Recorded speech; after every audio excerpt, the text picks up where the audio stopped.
untuk memungkinkan mengetahui siapa penduduk pertama di Pulau Jawa.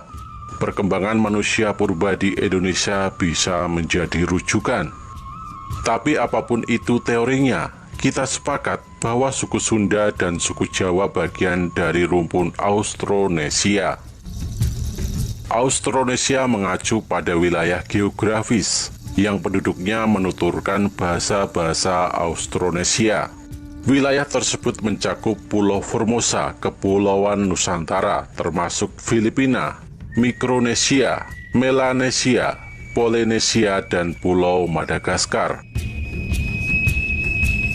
Secara harafiah, Austronesia berarti Kepulauan Selatan dan berasal dari bahasa Latin Australis yang berarti selatan dan bahasa Yunani Nesos yang berarti pulau. Jika bahasa Jawa di Suriname dimasukkan, maka cakupan geografis juga mencakup daerah tersebut. Studi juga menunjukkan adanya masyarakat penutur bahasa Melayu di pesisir Sri Lanka.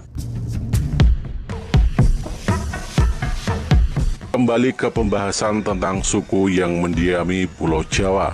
Tapi mana yang lebih awal ada di Pulau Jawa? Suku Sunda atau suku Jawa? Berikut ulasannya mengenai siapa yang lebih dulu mendiami Jawa, suku Sunda atau suku Jawa. Jejak manusia purba di Pulau Jawa.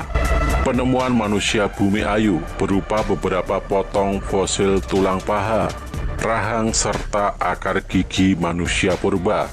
Fosil tersebut diperkirakan berumur 1,5 juta tahun atau 300.000 tahun lebih tua dibanding Homo erectus dari Sangiran Sragen yang juga berada di wilayah Jawa Tengah.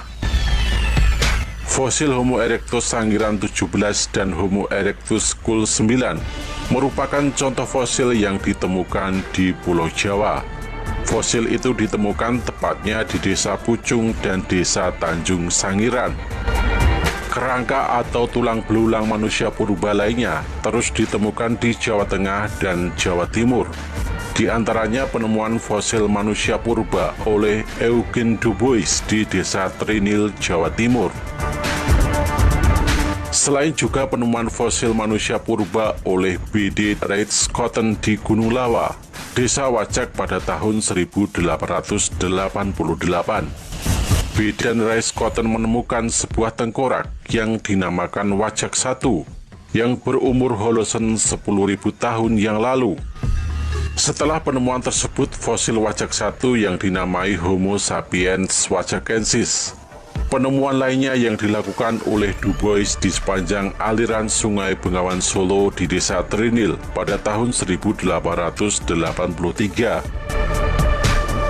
Fosil tersebut ditemukan di lapisan tanah yang disebut dengan Kabuh Formation berumur Pleistocene yang dinamai Pithecanthropus erectus.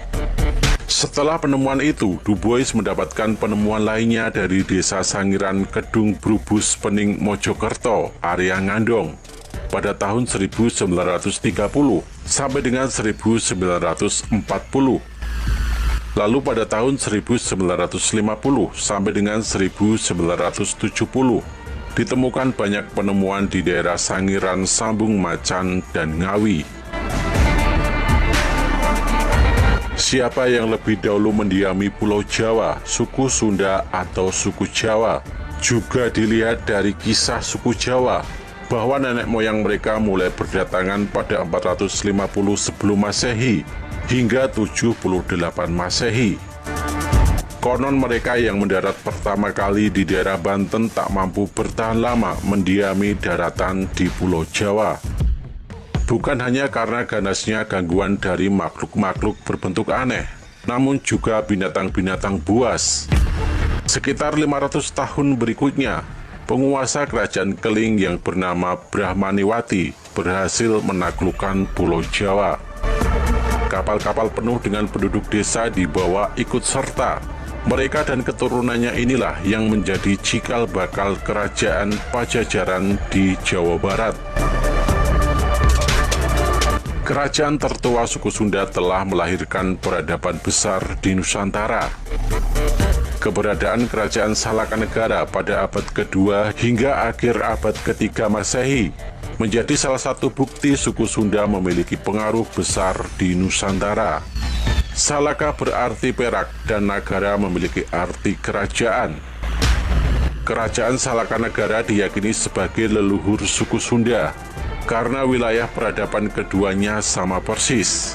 Kerajaan Salakanegara bermula ketika seorang pedagang dari India bernama Dewa Warman I yang menikah dengan putri penguasa Sunda Akitirem. Akhirnya dia menetap di Pulau Jawa dan diteruskan pada keturunannya. Pada tahun 358 Masehi, baru muncul Kerajaan Tarumanegara yang didirikan oleh Jayasingha Warman pada tahun 358 Masehi dengan obat Jayasingha Warman Guru Dharma Purusa. Penerusnya adalah Purnawarman yang memindahkan pusat pemerintahan dari Jayasingapura, mungkin Jasinga, ke tepi Kali Gumati atau Bekasi, yang diberi nama Sundapura atau Kota Sunda, bergelar Harimau Tarumanagara, dan disebut pula Sang Purandara Sakti Purusa, yang berarti manusia sakti penghancur benteng, dan juga Panji segala raja. Sedangkan nama nobatnya adalah Sri Maharaja Purnawarman, Sang Iswara Dikwijaya Bima Parakrama, Surya Mahapurusa Jagatpati. Raja terakhir Sang Linggawarman sebagai raja ke-12.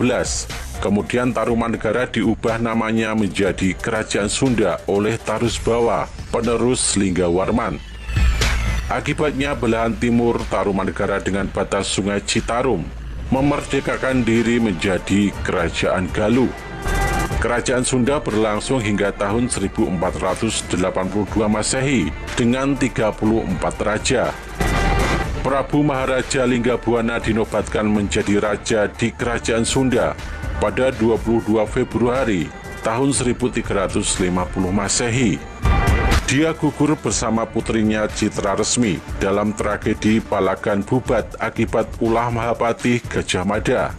Peristiwa ini terjadi pada 4 September tahun 1357 Masehi. Mahaprabu Niskala Wastukencana menggantikan posisi Linggabuana pada usia 9 tahun. Dia membuat prasasti Kawali di Sanghyang Linggahyang atau Astana Gede Kawali. Dia juga yang membuat filsafat hidup Tanjer Najuritan Jaya Dibuana, yang berarti unggul dalam perang, lama hidup di dunia. Wastukencana memerintah selama 103 tahun 6 bulan dan 15 hari dalam keadaan damai. Sri Baduga Maharaja adalah putra Prabu Dewa Niskala, cucu dari Prabu Wastukencana. Dia adalah pemersatu Kerajaan Sunda ketika Galuh kembali terpisah. Kerajaan ini lebih dikenal dengan sebutan Pajajaran. Dialah raja pertama yang mengadakan perjanjian dengan bangsa Eropa, yaitu Portugis. Dia berkuasa dari tahun 1482 sampai tahun 1521 Masehi. Demikian ulasan mengenai siapa yang lebih dulu mendiami Pulau Jawa, suku Sunda atau suku Jawa. Jawabannya kembali kepada Anda. Mana yang akan menjadi patokan? Apakah berdasarkan penemuan fosil manusia purba atau kerajaan tertua di Nusantara?